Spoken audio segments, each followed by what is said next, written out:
Всем привет! Хочу вам рассказать сегодня про свой новый автомобиль. Это Honda Jazz 2009 года выпуска, второе поколение. У меня конкретно двигатель 1.4, роботизированная коробка передач шестиступенчатая.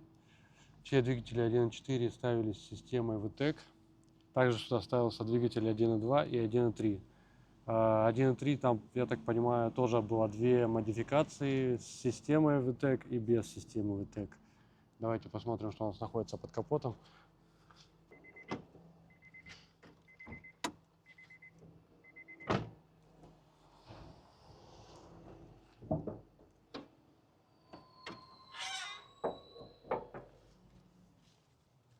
Как вы видите, под капотом все компактно. Маленький движочек, маленький аккумулятор.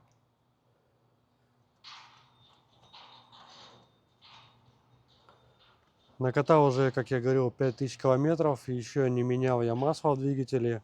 На днях поменяю масло в двигателе и хочу поменять масло в коробке. Поменял только воздушный фильтр. Вчера, кстати, я еще заменил лампы ближнего света. У меня одна лампочка левая перегорела, поставил Osram. Тоже обычные галогенки, посмотрим, сколько они отходят. Лампы тут меняются легко.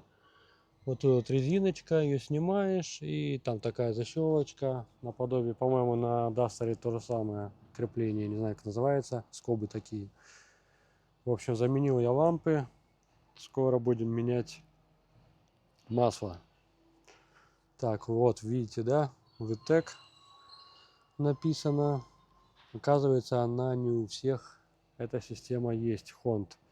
Эту марку я очень люблю, у меня уже было несколько Honda. У меня была Honda CR-V, Honda Cross Tour, Honda Jazz. Да. И все машины хороши по-своему. Все классные. Что CR-V, очень классный автомобиль семейный. Что Cross Tour, просто огонь. У меня 3.5 двигатель был.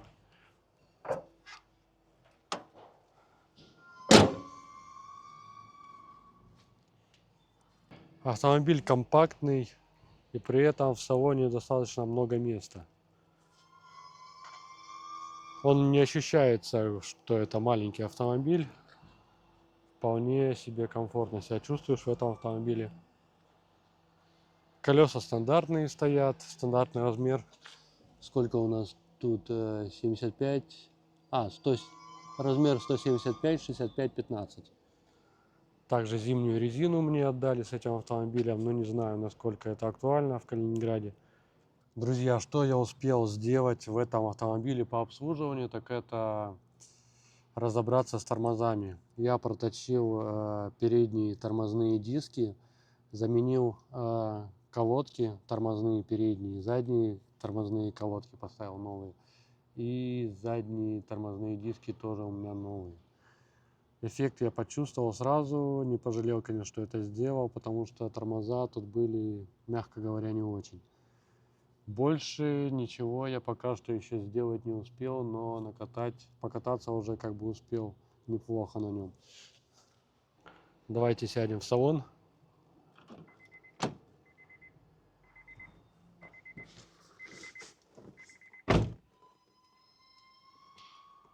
Посмотрим панель. Панель приборов. Что у нас показывает бортовой компьютер? Смотрите, градусы. 21 градус. Здесь у нас экран температуры, климат-контроль, музыка. В принципе, ничего как бы нового, необычного нету. Кстати, купил я такую вот приводу. Фирма Ugreen. Это не реклама, но мне эта фирма нравится. Классная привода. Смотрите, она тут вставляешь ее в зарядку и в AUX. И у тебя получается по Bluetooth. Берешь телефон свой, настраиваешь, подключаешься один раз и все. Музыка отличная через эту приводу. По-моему, вообще без потери качества. Телефон коннектится мгновенно, заводишь, все, она сразу подключается. Один раз как бы настроил, подключился, и все, она сохраняет все это в памяти. Вообще классная вещь. прилепить можно в любое место, там просто на скотче, на таком двустороннем. В общем, прикольно. Рекомендую тем, кто не знает, как послушать, если у него есть AUX. Можно FM-модулятор, но там уже качество звука не такое хорошее будет. Сижу вполне удобно. Я себя вообще не ощущаю в маленьком каком-то автомобиле. Кстати, супруга тоже у меня автомобиль забирает. Ей очень нравится на нем ездить. Она оценила его по достоинству. В плане поломок у меня вообще ничего не сломалось. Ничего. Перегорела лампочка ближнего света. Вчера заменил. Все. Но это вот за 5000 километров я проехал. Пробег у меня, кстати, 170 тысяч уже. Я его брал на 165. Покупал платный отчет. Вроде все как бы соответствует. Пробег не скручен. Но не знаю, у меня сомнения по поводу руля. Какой-то он затертый. Я не знаю, или просто, может быть, климат такой влажный тут, или что. Потому что у меня была Honda примерно с таким же пробегом. Руль там выглядел намного лучше. Вот, смотрите, руль, какое его состояние. Кнопочки есть, удобно очень. Бортовой компьютер переключаешь, тут получается громкость. Ну, все как обычно. Так, давайте сяду сам за собой.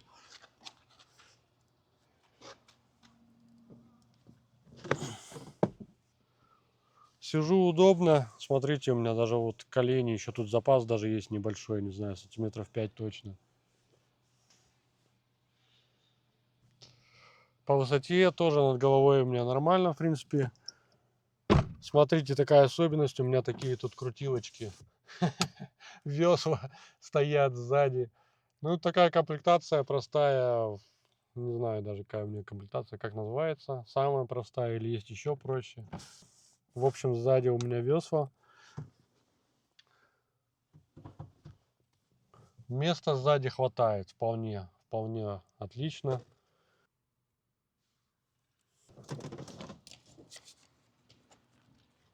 Давайте посмотрим багажник.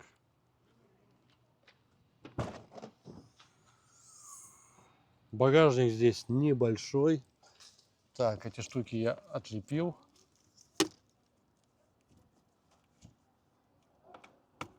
Штуки эти вот так вот прилепляются. Это вот от полочки моей. Она снимается. Тут прилепляется на таких клепках.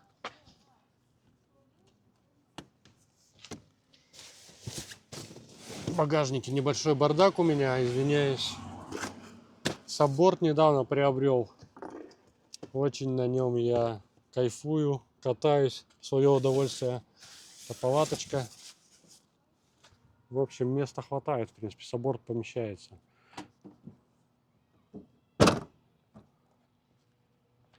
Друзья, еще раз про двигатель.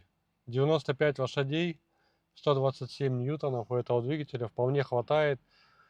Не ощущается малолитражкой, при этом очень экономный. У меня в городе показывает, вот с учетом того, что я езжу по пробкам, как бы, ну такой вот режим 6,8. 6,8, 6,7 расход показывает по городу. То есть, я не знаю, вообще отлично. Самое, что мне не нравится в этом автомобиле, это роботизированная коробка. Сравнить мне не с чем, робота у меня никогда не было, езжу впервые. Ощущается прям, что ты едешь на механике, и при этом какой-то дядя за тебя переключает передачи. Бывает немножко заторможено, но все равно я так, как я понял, что робот более-менее нормальный, потому что перед тем, как купить эту Хонду, я еще смотрел для интереса Toyota Yaris. Тоже тех же готов. Тоже на роботе они. И там робот вообще тупой. И это прям заметно было. Тут более-менее, я так понимаю, он нормальный еще. Ну, привыкаешь, в принципе, я уже привык к нему. Тут есть подрулевые переключатели. Вот они. Повышаешь, понижаешь передачу. В принципе, они прям довольно быстро работают, нормально, как бы адекватно, если в ручном режиме переключать. Что тут у нас еще есть? Корректор фар. Курсовая устойчивость. Здесь открывается капот. Тут такая большая ниша достаточно. Можно положить телефон, бутылки поставить. Здесь прикольно тоже, мне нравится. Бутылочки можно поставить слева, справа. Воздуховоды. Что еще? Тут тоже что-то можно положить, поставить. Ручник, коробка. В принципе и все. Коробка шестиступенчатая. Что я еще сделал, так это заправил кондиционер. Вот, боялся, что где-то там что-то пропускает, надо будет его еще обслужить, что-то сделать, но в итоге мне его просто заправили и все отлично, давление держит, проблем больше не было. Катаюсь уже 2 месяца, как я говорил, больше ничего, каких-то таких нюансов, косяков я не заметил от предыдущих владельцев. Кстати, забыл сказать, очень удобные сиденья и состояние за столько лет у них прям отличное. Я не знаю, менялись они или нет. Но походу оригинальные стоят. Просто состояние прям отличное. Руль затертый у меня почему-то, а сиденье прям, не знаю, как новые. Посмотрите сами на состояние сидений. Сиденья очень удобные. Тут такая велюровая подкладка. Смотрите, в каком она состоянии. Она не загнулась, не измялась, ничего как бы. Я и не чистил, не химчистил, вот сиденье все как есть. Не знаю, может быть предыдущий собственник делал какую-то химчистку, но оно не заломалось, тут как бы ничего. На прадике у меня уже все заломано было. На прадике, конечно, и пробег был побольше, но все равно, надеюсь, на Хонде пробег не смотали. Оригинальный. По городу автомобиль очень хорошо управляется. Рулежка от Хонды, рулится классно. Подвеска жестковатая, но зато дарит как бы приятность в управлении. Хорошо в повороты входит приятненько. Руль такой остренький. Колеса маленькие, узенькие, но за счет этого экономия достигается. Топлива, как я уже говорил, 6,8 по городу. Расход просто радует. Заправился и ездишь, не знаю, полный бак, наверное, на 2 недели хватает. Кстати, вот еще я вам не показал, регулировка у меня получается есть такая электрорегулировка зеркал, складывание зеркал. Не знаю, какая у меня комплектация, потому что вроде как сзади нет электростеклоподъемников, но при этом у меня есть электропривод зеркал, есть климат-контроль, есть АБС, система курсовой устойчивости. В общем, автомобилем я доволен, пока что у меня не было ни одной поломки. Занимался только обслуживанием автомобиля. Езжу и радуюсь, так же как моя супруга. Ей очень понравился этот автомобиль. Она у меня его забирает и не отдает. Чувствую, придется скоро покупать себе второй автомобиль. Этот забирает супруга. Переживал я по поводу коробки роботизированной, но, как я понял, переживал зря. В принципе, езжу, как бы привык, ничего не расстраивает. Главное, чтобы не ломалось. Посмотрим с пробегом, как она себя поведет. Скоро я запланировал замену масла в коробке. Масло заказал Равинол МТФ-3, если не ошибаюсь. Посмотрим, как оно себя покажет. Вроде хвалят это масло. Надеюсь, я тоже думаю, не разочаруюсь. Равинол, в принципе, мне фирма нравится, хорошая. Вот, масло, конечно, не дешевое, но куда деваться. Скоро мы его заменим, на днях поедем. Друзья, доволен этой прибудой югриновской. Классно работает. Смотрите, вот я сел в машину, поворачиваю ключ. Сразу же говорит коннекта. И так. И сейчас включится музыка. Или надо нажать даже. Все, видите? То есть один раз настроили, и не надо постоянно коннектиться. Очень удобно. Также тут есть громкая связь, громкость, переключение треков. Ну, громкость я, в принципе, управляю с руля, у меня есть кнопки на руле. Вообще классная штука, рекомендую. Да, друзья, что еще вспомнил, это у меня хрипит какой-то динамик. Надо будет мне посмотреть с дверьми, разобраться. По-моему, Если не ошибаюсь, он тут правый динамик передний хрипит. Надо будет, наверное, снять его и поставить. Я хочу в такой же штатный размер воткнуть новые динамики. Вот, надо будет выбрать, посмотреть, какие они там, большие, небольшие. Тут вроде пищалки, вон есть. Пищалки и передние, я думаю, небольшие динамики. Надо что-то выбрать и заменим. Я вам тоже сниму, наверное, на эту тему. Посмотрим, что получится. Лучше звук будет или нет. Ну, по крайней мере, хрипеть-то уж точно перестанет. В общем, надо поменять штатные динамики. Может быть, немножко зашумовать двери. Будет прикольно. Козырек. Так, подсветки нету, да? Подсветки нету. Подсветка вот у нас. Также пассажира с зеркальцем.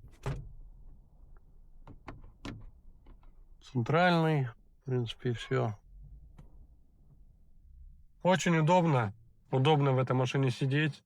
Отличная обзорность. Тут большое лобовое стекло. Огромное просто. Также вот здесь вот видите такие вот окошечки. Очень хороший обзор получает. Поменял угол обзора на камере. Обзор тут шикарный в этом автомобиле. За счет большого остекления.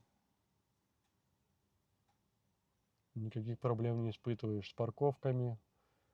Парковаться легко. Автомобиль небольшой и при этом в салоне достаточно места. Кстати, друзья, кто не знает, я переехал в город Калининград. Больше никакого севера.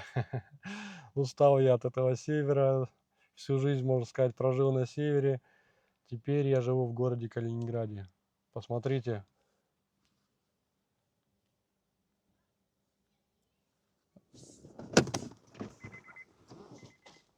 Что это растет, друзья? Какая-то вишня. Или что это? Вот вышел из машины. У нас на севере такого не увидишь. Чтобы вокруг росли вишни, яблоки, груши. Яблоки падают прямо на голову. Идешь по городу, яблоки падают. Для меня это такая дикость. Это так необычно. Причем яблоки вот такие вот нормальные. Как бы не совсем такие маленькие. Нормальные. Вот такое яблоко с кулак. Идешь, раз упало, думаю, ничего себе, как раз вечером шел, темно было. И слышно звук яблока на землю падает. В общем, я доволен. Купил сабборд, катаюсь на волнах, шикарно, просто отдыхаю. Планы у меня большие, квартиру, машину купил, буду отдыхать, ездить на море почаще. И так как бы выбираюсь раз в неделю стабильно, как минимум. Лето не очень в этом году в Калининграде, но все равно меня все устраивает, просто шикарно. Отдыхаю, комаров тут нету, мошкары тоже, как на севере, там невозможно раздеться, тебя сразу закусают. Пляжи шикарные, чисто, люди соблюдают чистоту, стараются не мусорить в городе. Мне очень город понравился. У меня, кстати, приезжал на днях друг, тоже с Ноябрьска, ему очень тоже понравилось, может быть, и переедет. Вова, привет тебе. Давай к нам. Планирую снимать побольше природы, отдых с палатками, катание на сабборде. Кататься на сабборде мне очень понравилось, особенно по волнам. Просто шикарно. Куча эмоций. Еще интересно, мне кажется, по какой-нибудь маленькой речке прокатиться. Такой прям, не знаю, маленькой такой. Тут очень много рек, озер. Надо будет посмотреть, может где-то и прокатиться, найти какую-нибудь интересную речку. В общем, будет много контента интересного. Друзья, смотрите, следите за каналом. Давно ничего не записывал для вас, просто было не до этого. Сами понимаете, переезд дело такое. Нужно и выбрать квартиру, и машину выбрать, купить. С машиной, кстати, я не договорил. Сложно выбрать в Калининграде машину. Все что-то ржавое, где-то что-то битое и так далее. В принципе, везде, думаю, машину трудно выбрать. Ну, наверное, в маленьких городах, особенно в северных, выбрать будет попроще. Как минимум из-за того, что там машины не ржавеют. У нас на севере они в более хорошем состоянии. Ну ничего, выбрал машину. В принципе, я доволен, как говорил, уже ни одной поломки. Ну, я думаю, это Honda. Это привилегия этой марки, легендарной Honda.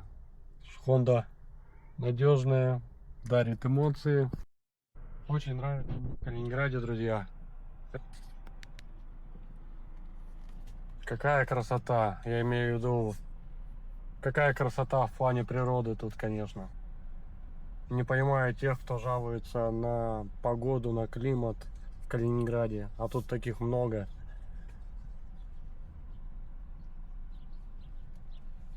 Таким бы людям пожить бы на севере, они бы радовались каждому дню калининградскому, дождливому или не только, или солнечному.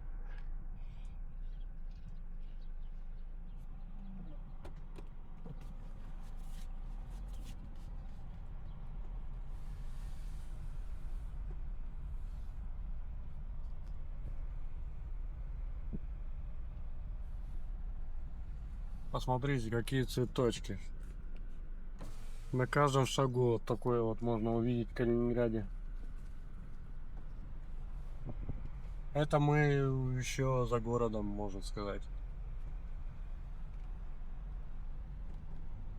Не в самом Калининграде.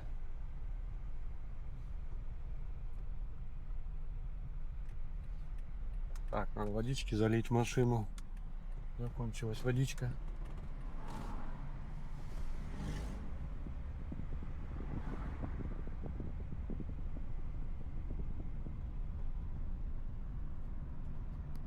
Мне очень нравится зелень. Тут все в зелени. Зелень стараются сохранить.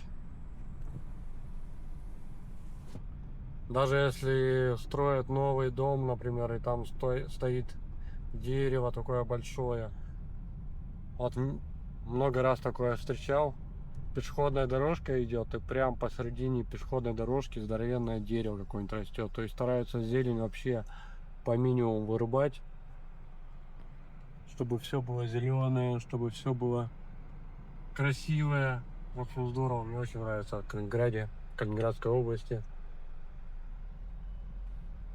Движение тоже нравится, никто особо тут никуда не торопится, лишний раз тебе никто не будет сигналить. Водители как бы такие нормальные, культурные. Мне как бы все, короче, очень нравится. Следите за каналом, будет интересно. Буду рассказывать все поломки, если они будут, все, что делал я с автомобилем. Надеюсь, для вас это было интересно. Поэтому я и долго не снимал никакие видео, то, что мне было некогда. Буду стараться почаще что-нибудь выкладывать. Подписывайтесь. Всем пока.